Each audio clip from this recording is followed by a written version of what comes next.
그래서 뭐 심리장애 개념이라던가 그리고 대표적인 심리장애 여기 보면 축일에 해당되는 심리장애라고 나오고 있는데 이거는 뒤에서 설명하겠지만 기준이 바뀌었기 때문에 현재는 사용하지 않고 있는 기준입니다. 아직 우리 교재가 새로 나온 기준에 따라서 개정되지 않아서 예전 기준의 용어들을 쓰고 있는데 요거는 뒤에서 조금 더 설명을 하도록 하고 그다음에 세 번째로는 성격장애에 대해서 좀 살펴보는 걸로 해서 대표적인 정신장애에 대해서 살펴보도록 할게요. 일단 기본적으로 이번 수업을 통해서 심리장애의 기본 특성을 좀 이해하고 그다음에 판단 기준, 뭐 진단 기준이라고 하는데 그냥 이렇게 판단하는구나, 이렇게 진단하는구나 정도만 알면 될 것 같습니다. 우리가 뭐 전문적으로 정신병을 다루거나 심리장애를 다루는 사람들은 아니기 때문에 그냥 이런 식으로 하는구나 정도만 알면 될 것 같고요. 그다음에 대표적인 심리장애의 특징에 대해서 좀 알아보고 이 중에서 특히 일반 사람들도 많이 발병할 수 있는 우울증이라던가 뭐 이런 부분에 대해서는 상식 차원으로도 조금 알고 있으면 생활하는 데 도움이 되겠죠. 그래서 이런 것들이 목표고 그다음에 주요 내용을 보면 비정상적인 상태들이 함께 출현해서 개인에게 실질적인 부적응이나 고통을 초래할 때 그 일련의 비정상적인 집합을 심리장애라고 하더라. 그렇죠? 근데 뭐 앞서서도 우리가 공부를 했지만 비정상적인 상태 어떤 비정상적인 상태라 하더라도 이게 꼭 심리장애나 정신병으로 이어지는 거는 아니에요. 사람마다 가지고 있는 유전의 인자라던가 소인이라던가 처해져 있는 환경이라던가 또 어떤 그 스트레스에 대한 적응력이라던가 이런 게 다 다르기 때문에 꼭 어떤 상황에서 어떤 것이 발병한다 이렇게 일률적으로 얘기할 수는 없습니다. 그리고 심리장애는 일생을 살면서 인간이 겪는 심각한 부적응 상태를 포함하게 되는데 심리장애가 어떻게 나타나는지 그리고 어떤 과정을 거치는지 어떤 문제를 초래하는지 어떻게 치료하는지는 심리학자들이 오랫동안 연구해온 내용들이 된다. 그래서 원래 그 심리학의 3대 사명이라고 있는데 그 중에 하나가 지금 얘기하고 있는 정신병리나 심리장애에 대해서 연구하고 치료법을 밝혀내는 거 이게 아주 중요한 심리학의 과제 중에 하나였고 나머지 두 개는 일반 사람들, 일상 사람들이 어떻게 보다 행복하게 자기 삶을 만족해하면서 살아갈 수 있는지 이런 부분에 대해서 고민하고 연구하는 게 한 분야고 마지막 한 분야가 이제 그 특별한 사람들, 뭐 소위 말하는 수재나 천재, 영재라고 하는 이런 사람들을 어떻게 발굴해서 개발시킬 것인가 이렇게 세 가지가 심리학의 3대 그 사명인데 그래서 그동안 심리학의 이런 3대 사명 중에서 특히 이렇게 부적응이나 심리장애나 정신질환에 대해서 연구하고 뭐 치료법을 밝히고 이런 데 이제 많이 치중됐던 이유 중에 하나는 사실 돈이 거기에서 나왔기 때문인 거죠. 뭐 2차 세계대전을 겪으면서 많은 사람들이 그 전쟁의 피해 속에서 정신질환도 많아지고 또 그 전쟁 고아들도 많이 생기고 이러면서 어떻게 이들을 돌보고 치료할 건가 이런 쪽에 이제 정부가 관심을 갖고 투자를 많이 하다 보니까 펀딩을 하다 보니까 심리학자들이 그런 쪽에 연구를 많이 하게 된 측면이 좀 있죠. 첫 번째는 심리장애의 개념인데 비적응 상태가 부적응의 중요한 원인이기는 하지만 비정상이라고 해서 그 사람이 현재 부적응이라고 단언하기 어렵다. 그쵸?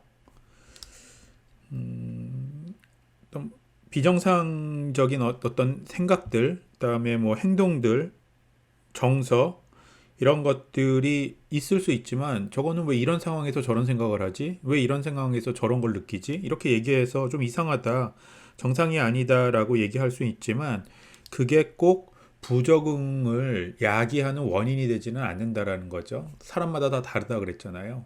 그래서 이제 그렇게 얘기가 되고 뭐 평소에 조금 이상하다. 이건 좀 비정상적인데 이럴 수 있지만 많은 경우에는 그런 거를 일시적으로 그런 증상을 일시적으로 겪고 다시 정상적이고 적응적인 활동을 하는 게 이제 대부분 사람들의 모습이죠. 그래서 우리 책에 보면은 이제 각 용어가 좀 나오고 용어에 대해서 구분하는 게 나오는데 증상이라는 거는 하나의 비정상적인 행동이나 반응을 증상이라고 하고 그렇죠? 우리 병원에서도 그런 얘기 하잖아요. 증상이 어떤가요? 그랬을 때 뭐 열이 나요, 근육통이 있어요, 목이 아파요, 뭐 가래가 나와요 이러는 것처럼 이제 행동적으로 어떤 그 비정상적인 모습이 나타나는지를 증상이라고 얘기를 하고, 그다음에 이런 증상들이 일정 기간 동안 함께 나타나게 되면 이것을 증후군이라고 해요. 무슨 증후군이라고 붙는 거. 그렇죠? 그러니까 관련되는 증상들이 일정 기간 동안 꾸준하게 나타나는 것을 증후군이라고 하고, 심리 장애는 어떤 특정한 증후군의 원인과 경과가 그 예후가 경과 및 예후가 독립적으로 존재한다고 판단되는 거다. 그러니까 우리가 뒤에서 공부하는 우울증, 그다음에 정신병리, 그러니까 그 조현병 같은 경우는 우울증의 원인은 정신 그 조현병의 원인과 다르고 진행되는 경과도 다르고 그다음에 예후도 다르다 이렇게 되는 거죠. 그래서 각각을 우리가 심리 장애라고 보고 심리 장애고 그게 조금 더 지나쳐서 사회생활에 적응하지 못하고 일상생활에 지장을 초래하게 되는 병적 상태는 정신병이라고 하는 거다. 그렇죠? 그래서 이렇게 각각이 구분된다는 거는 조금 기억을 하면 또 어차피 우리가 또 뭐 환자 대상자들을 만나는 일을 하게 될 테니까 기억을 하고 있으면 좋을 것 같고요. 그리고 하나의 증상을 드러낸다고 하면 그로 인한 어려움을 겪을 수는 있지만 그 자체로 심리장애 혹은 정신병에 되지는 않는다. 이건 뭐 앞서서 얘기한 거죠. 그래서 뭐 최근 들어서 뭐 갑자기 막 우울해. 너무 우울해. 이유 없이 우울해. 그럼 우울하다라는 증상이 나타난 건데 그렇다라고 해서 이거를 우울증으로 바로 진단하는 데는 어려움이 있다는 거죠. 가을이라서 낙엽 떨어지는 거 보면서 살짝 가을 타는 걸 수도 있으니까. 그래서 여러 가지를 면밀히 살펴서 진단을 할 수 있다라는 거고, 심리학에서 이러한 부분, 그러니까 인간의 정신병리라던가 정신병에 대한 분류, 진단 기준 이런 분야를 연구하는 세부 분야가 이상심리학이라는 분야고, 이상심리학을 실제 현장에서 임상 장면에서 활용하는 이 활용심리학의 분야가 임상심리학입니다. 그래서 임상심리학, 뭐 상담심리학 이렇게 여러 세부 분야가 있는데 그 중에서도 임상심리학과 상담심리학은 사실 구분되는 영역이에요.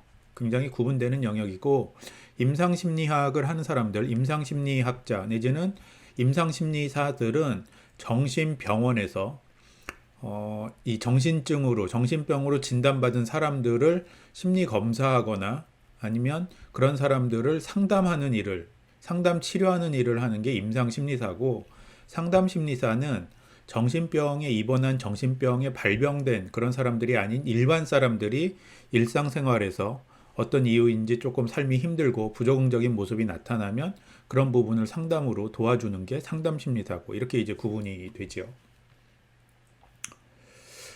그래서 이제 이러한 여러 가지 연구를 통해서 이 심리 장애에 대해서 이제 진단하고 분류하고 치료하는 치료법에 대해서 정리를 하게 되는데, 이게 이제 분류 체계라는 거고, 이제 이런 분류 체계를 만들게 되는 기본적인 그 관점이 이 에밀 플랭클린이라고 하는 정신과 의사가 한 그런 사상이 이제 반영이 돼서 특히 분류 진단하는데 이 에밀 플랭클린의 그 사상이 적용이 되게 되죠. 그래서 동일한 결과를 받는 모든 환자는 동일한 질병에 걸린 걸로 본다. 그러니까 하나의 심리장애는 발병하는 방식이나 병의 진행 방식 그리고 예후가 다른 심리장애와 질적으로 상이하다. 이게 이제 분류를 할 수 있게 되는 기준이 되는 거죠.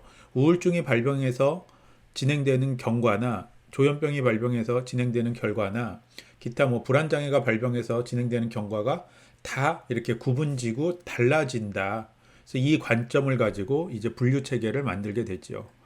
그래서 대표적인 분류 체계가 크게 세계보건기구에서 만든 게 있고, 그리고 미국의 정신의학회에서 만든 게 있는데, 우리나라는 아무래도 미국이랑 친하다 보니까 미국의 기준을 많이 사용하게 되고, 이 미국의 기준이 DSM이라는 겁니다. 그래서 DSM이라는 게 정신장애 진단 통계 편람인데, 이게 이제 이전에 2000년도 초반까지 2010년 한 11년 뭐 12년 요때까지는 DSM-4TR이라는 버전이 사용이 됐다가 이후에 아마 13년 정도인 걸로 제가 기억하는데 13년 14년으로 기억하는데 그때 DSM-5로 개정이 돼요. 그래서 지금 우리가 사용하고 있는 이 미국 정신의학회 정신장애 진단 통계 편람은 DSM-5라는 버전을 쓰고 있고, 지금 우리 교재는 그 이전에 그러니까 이게 새롭게 개편되기 이전에 쓰여진 거라 DSM-4 기준으로 지금 설명을 하고 있지만 이 정신장애에 대한 설명이나 진단 기준이나 이런 부분은 크게 달라진 게 없어서 공부를 해도 괜찮을 것 같아요. 그리고 이제 아래 나와 있는 이 뭐 축에 따라서 임상적으로 평가하는데 5가지 축을 사용해서 했다라는 건 DSM-4에서의 얘기고 이거는 뭐 굳이 뭐 알 필요가 없을 것 같아요. 예전 버전이기도 하고 아주 뭐 심리학이나 이상심리학을 전공하는 게 아니기 때문에 그냥 DSM이라는 게 있고 그게 최근에 5로 개정됐다. 그리고 이 DSM이라는 거는 뭐 심리장애의 종류, 증상, 유병률, 경과 예후, 원인론 이런 것들을 이런 연구 결과를 포함해서 진단 체계를 분류하고 나눠놓은 거다라고 그냥 이해를 하면 될 것 같습니다. 그래서 지금 여기 나와 있는 것들은 DSM-4에서 지금 심리장애를 그 유형별로 분류해 놓은 건데 이게 이제 5로 바뀌었다고 그랬죠. 그래서 뭐 계속 얘기를 하고 있지만 우리가 전공자가 아니기 때문에 굳이 뭐 DSM-4의 17개는 뭐고 DSM-5의 20개는 뭐고 이런 거 외울 필요 없습니다. 굳이 외울 필요 없고 대신에 이 중에서 이제 우리가 공부하게 되는 게 대표적인 게 이 우울장애에서 우울증, 정신분열증, 그다음에 석집장애 이런 것들을 이제 공부를 할 건데 그런 내용에 대해서는 조금 공부를 해야 되겠죠. 그래서 DSM-5에 보면 강박 관련 장애, 강박 관련 장애, 그래서 강박 장애, 신체 변형 장애, 저장 장애, 그다음에 모발 뽑기, 피부 뽑기 이런 게 있는데 우리 뭐 그 세상에 이런 일이 이런 거 보면 막 집안에 쓰레기 잔뜩 쌓아놓고 하는 거 이런 게 이제 대표적인 강박 및 관련 장애 중에서 저장 장애에 해당되는 거죠. 그렇죠? 그런 것들. 모발 뽑기는 말 그대로 머리 뽑는 거예요. 머리 뽑는 거. 그리고 피부 벗기기는 우리 뭐 그 이제 어린 아이들 중에 어른이 돼서도 그렇긴 하는데 뭔가 불안하고 긴장되면 손톱 뜯는다던가 주변에 이렇게 뜯는 거, 피부를 뜯는 거. 그래서 이제 이런 사람들은 보면 이 손 주변이 요 첫 번째 마디가 좀 다르죠. 색깔이 빨갛게 돼 있거나 아니면 피가 맺혀 있거나 뭐 이런 식인 거고 모발 뽑기 같은 경우는 머리만 뽑는 게 아니라 나중에 눈썹도 뽑고 막 이래요. 하여튼 이런 게 있고 급식 및 섭식 장애라는 게 있어서 우리 뭐 잘 알고 있는 거식증이라던가 폭식 장애라던가 그렇죠? 이런 거가 여기에 해당되고 물질 관련 및 중독 장애 우리가 알고 있는 중독과 관련된 장애들은 여기 들어 있고 배설 장애 특히 아이들한테서 많이 나타나는 배설 장애 그리고 우리나라에도 많이 보인다라는 불안 장애가 있는데 불안 장애 보면 범불안 장애 그냥 말 그대로 전반적으로 항상 불안해 한다는 거예요. 그래서 범불안 장애 그다음에 뭐 연예인병이라고 해서 잘 얘기되고 있는 공황장애도 있고 공포증. 공포증은 특별한 대상에 대해서 두려움을 갖는 걸 공포증이라고 그러는데 공포증. 그다음에 뭐 분리불안장애, 선택적 함구증이에요. 함구증 뭐 이런 게 있는데 어린 아이가 사람 가려가면서 말 안 하게 되는 거, 뭐 이런 거 증상이 그런데 이런 거가 불안장애로 분류가 돼 있고 그리고 성격장애 우리 10개가 있는데 성격장애 10개가 있고 그게 이제 세 개의 종류로 세 큰 그 하위 종류로 구분되게 되는데 성격장애에 대해서도 우리가 이번 주에 공부를 하게 되죠. 그리고 성기능장애, 성독착증, 성불편증, 그다음에 수면 및 각성장애라는 것도 있고 뭐 잘 못 자는 거 그렇죠? 이런 것도 있고 그다음에 신경발달장애, 그래서 지적장애, 의사소통장애, 그리고 자폐 스펙트럼, 자폐라고 하는 것도 여기에 이제 해당되고 ADHD도 주의력 결핍 및 과잉행동장애도 신경발달장애에 소속이 되고요. 신경인지치매, 그래서 선망, 그다음에 경도인지장애, 주요인지장애, 그래서 최근에 뭐 치매라고 하는 것들이 이제 이런 쪽에 포함이 되게 되죠.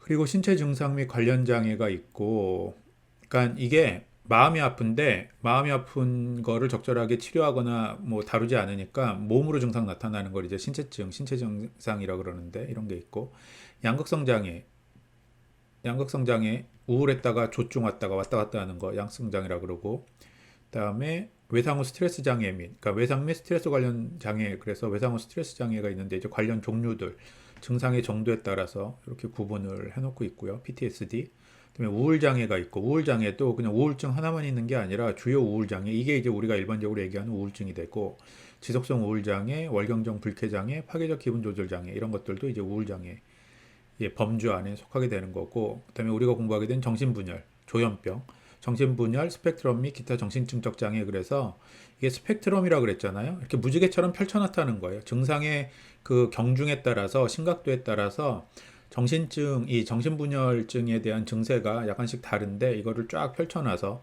정신분열증, 정신정동장애, 정신분열형 장애, 뭐 단기 장애, 뭐 망상장애, 분열형 성격장애, 뭐 등등등 약화된 정신증 증후군 등등 이런 식으로 쫙 분류를 해냈다는 거고 18번째 보면 파괴충동조절 및 풍행장애. 특히 풍행장애 같은 경우는 청소년들에게 이제 진단을 내리게 되는 거고 여기에 보면 최근에 뭐 언론에서도 계속 회자되고 있는 소시오패스라던가 반사회성 성격장애라던가 이런 게 이제 여기에 해당이 되고 해리성 장애, 뭐 기타 정신장애 등등이 해서 이렇게 분류가 돼 있죠. 그래서 우리는 굳이 뭐 이거를 다 외우고 각 그 주요 범주 안에 뭐가 있고 이런 거를 뭐 다 외우거나 할 필요는 없습니다. 그냥 이런 게 있구나, 이런 식으로 분류하는구나 정도만 이해를 하면 될 것 같아요. 그래서 이제 첫 번째로 대표적인 심리장애가 나오는데 이제 정신분열병이죠. 정신분열병 같은 경우는 언론에서도 많이 얘기가 되는 거고 특히 뭐 묻지마 살인 사건이라던가 무슨 아주 특별한 사건이 있으면 그 범인의 정신병적인 그런 그 히스토리를 얘기하면서 뭐 약 먹은 적이 있다, 정신과 진료 진단이 있다, 뭐 이러면서 의심하는 게 대부분은 이런 정신분열증이 되죠. 근데 정신분열이라는 말이 너무 무시무시하다 그래서 최근에 조금 언어를 순화해서 조현병이라는 말로 많이 쓰고 있고 원래 이 영어 용어는 스키조프레니아라고 합니다. 스키조라고 하죠. 그래서 우리가 일반적으로는 뭐 이런 사람들이 어디 있겠어? 뭐 이러지만 사실 임상 장면에서 병원 장면에서는 흔히 볼 수 있는 그런 친숙한 정신장애라는 겁니다. 그래서 발병 빈도를 보면 전체 인구 가운데 0.5%에서 2% 정도다 발병되는 빈도가. 그렇죠? 그리고 우리나라의 경우 평생 1회 이상 이 질병에 걸릴 확률이 0.1%인데 남자가 조금 더 높네요. 0.2%, 여자는 1%다. 그리고 보통 청소년기 이후 20대 초반에서 30대 초반 사이에 많이 발병되게 된다. 그래서 특히 지금 학교에 다니고 있는 이 수업을 듣고 있는 남학생들이 가장 위험이 높은 집단이기 때문에 스트레스 관리 잘하고 조심해야 되는 시기라는 거죠. 이 시기에 많이 발병이 되기 때문에. 그리고 뭐 0.1%, 0.2%뭐 전체 인구 가운데 2%뭐 이렇게 얘기를 하고 있는데 그렇죠? 전체 인구를 5천만이라고 보고 어린 아가들, 청소년 빼고 그냥 한 3천만이라고 해도 3천만의 2%면 굉장히 큰 숫자죠. 그래서 생각보다 주변에 많다라는 걸 우리가 좀 생각을 해야 될 것 같고요. 증상은 개인이 겪을 수 있는 가장 심각한 부적응의 상태를 초래하는 심리장애 정신병이다. 그렇죠? 그 이유는 이제 밑에 나오는 여러 가지 세부 증상 때문에 그런데 이 정신분열증의 대표적인 증상들을 좀 살펴보면 일단 첫 번째로 이 현실검증력 손상이라는 게 아주 대표적인 이 정신분열증의 증상이에요. 특히 다른 장애들과 확실히 차이나는 부분이라고 되어 있는데 현실검증력 손상이라는 건 뭐냐면 자기가 지금 경험하고 있는 이것이 진짜인지 가짜인지 구분 못한다라는 거예요. 그 다음에 뭐 진압력의 판단이라고 하기도 하는데 어디가 남쪽인지 어디가 동쪽인지도 구분하지 못한다라는 거예요. 그래서 이 현실 검증력 손상의 증상으로 대표적인 게 이 망상과 이 환각 증상이라는 게 있는데 대표적인 게 뭐 환시, 환청, 환촉, 환우 뭐 이런 것들이죠. 보이지 않는데 뭐가 보인다고 하는 거. 이게 이제 현실 지각 능력 내지는 현실 검증 능력이 손상됐다라고 하는 거예요. 정상적인 사람들도 너무 피곤하거나 뭐 그리고 간혹 이렇게 헛것을 볼 수 있어요. 제가 지금 헛것이라 그랬죠. 뭐 이렇게 했는데 뭐 훅 지나간 것 같아. 그러면 정상적인 사람들, 건강한 사람들은 아이고 내가 피곤해가지고 밤을 샜더니 뭘 헛것을 봤나 보다. 딴 생각을 했더니 뭐 헛게 보이네.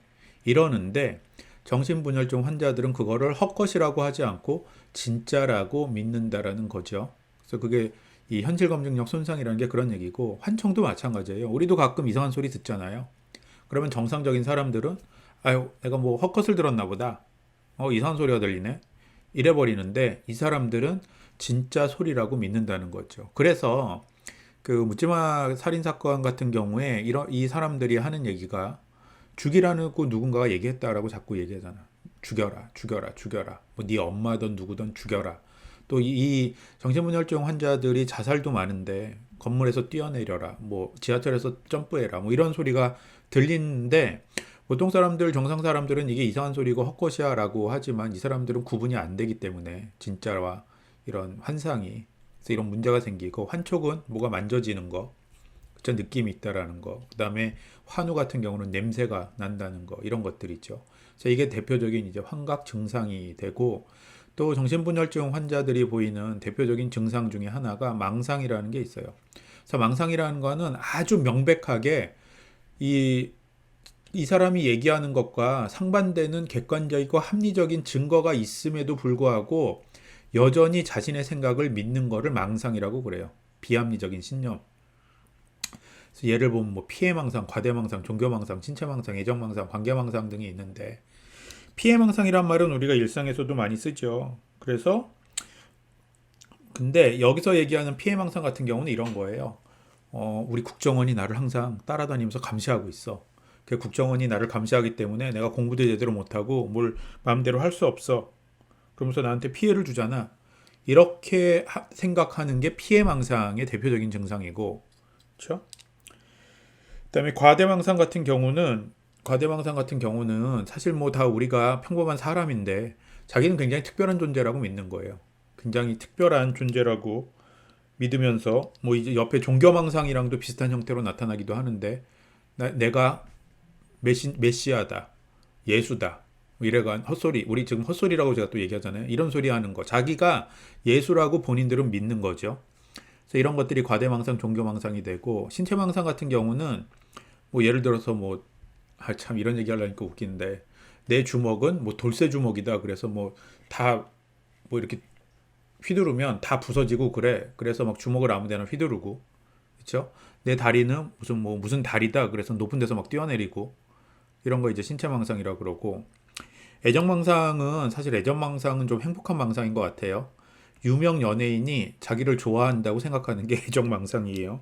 그래서 뭐 여학생들 같은 경우는 공유가 나를 좋아한다고 생각하면 얼마나 행복해.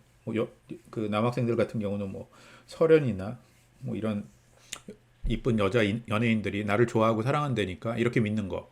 이게 이제 애정망상이고, 그나마 망상 중에는 좀 낫네. 그리고 관계망상은 나와는 상관없지만 다 나와 관련됐다고 믿는 거. 그렇죠? 일상적인 여러 가지 일들이 내가 한 것도 아니고 나와 전혀 관련이 없지만 내가 뭐 지시했다던가 나를 뭐 하려고 했다던가 하여튼 나와 관계 짓는 거, 이걸 이제 관계망상이라고 그래요. 그래서 대표적인 그 조현병의 증상이 이런 환각과 망상이고, 또 뭐 우리 심리검사에서도 이게 그 지표로 나타나기는 하는데, 이제 그 상담받으러 온 사람 내지는 정신과에서 자기의 증상을 이렇게 얘기하다가 특히 이제 이런 환각 같은 증상을 보고하기 시작하면 조금 이렇게 심각하게 이제 생각을 하게 되죠. 이게 조현병인가? 발병돼 있는 건가? 뭔가 이런 거에 대해서. 그리고 또 나타나는 그 증상 중에 하나가 혼란스러운 언어 또는 와이든 언어라 그래서 문법적으로 논리적으로 전혀 말이 안 되는 이상한 말을 막 하는 거. 그렇죠? 맥락에 맞지 않는, 그리고 있지 않은 그 단어를 막 얘기하고 이제 이런 거를 보이기도 하고, 또 경우에 따라서는 정서적인 둔감, 정서를 느낄 수 없고 정서 표현도 없고, 그다음에 욕구도 없어지고, 사람을 만나고자 하는 욕구, 뭘 먹고자 하는 욕구, 심지어 성욕구도 없어지고, 뭐 이런 정서적 둔감과 무욕구도 대표적인 증상이 되고, 또 마지막으로는 긴장증적 행동이라 그래서 그 인터넷에서 정신분열증의 긴장증적 행동 이렇게 하면은 많이 검색이 되는데, 특정한 그 이렇게 자세를 취하고 꼼짝 안 하는 거예요. 그럼 보통 우리는 사실 5분만 그렇게 가만히 있어도 막 팔이 저리고 막 쑤시고 그래서 다시 풀고 이러잖아요. 근데 이 사람들은 2시간이고 3시간이고 계속 그러고 그 자세를 취하고 있다라는 거예요. 그래서 대표적으로 정신분열증과 관련된 증상들을 살펴봤고, DSM-4에서는 이제 이런 주단 증상에 따라서 뭐 망상형, 긴장형, 해체형, 잔류형, 간별 불능형 이런 식으로 이제 분류를 했었는데 DSM-5에서는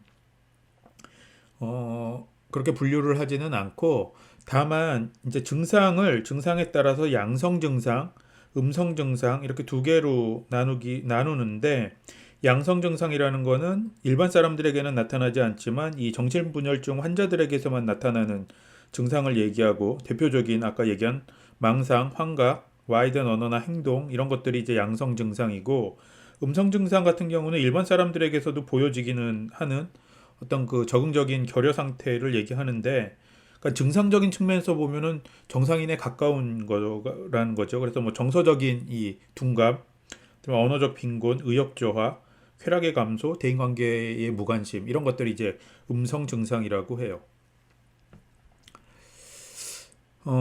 양성 증상 같은 경우는 굉장히 그 급격한 스트레스 사건으로 급속도로 발병하게 되는 거. 특히 그 우리 예전에 신경전달 물질을 공부할 때 도파민이 정신분열증과 관련되는 거로 확인이 됐다는 얘기를 했는데 이 증상과 관련되는 게 이 도파민의 수준이거든요. 그래서 외부의 강력한 스트레스로 인해서 도파민의 수준이 급격히 높아지게 되고 그로 인하여서 이런 망상이라던가 환시, 환청이라던가 이런 것들이 나타나는 거를 양성 증상으로 보고 있고 보통 약물 치료를 위해서 일반적으로 잘 호전되고 치료가 되는 걸로 경과가 좋은 걸로 그렇게 알려져 있는데 반면에 음성 증상 같은 경우는 외부의 사건과는 관련 없이 서서히 이 증상이 발병되고 악화되는 거를 얘기하고 특히 뇌의 구조적인 변화 때문에 뭐 이제 알려지기로는 측두엽에 있는 세포 손상이 발생한다라고 보여지는데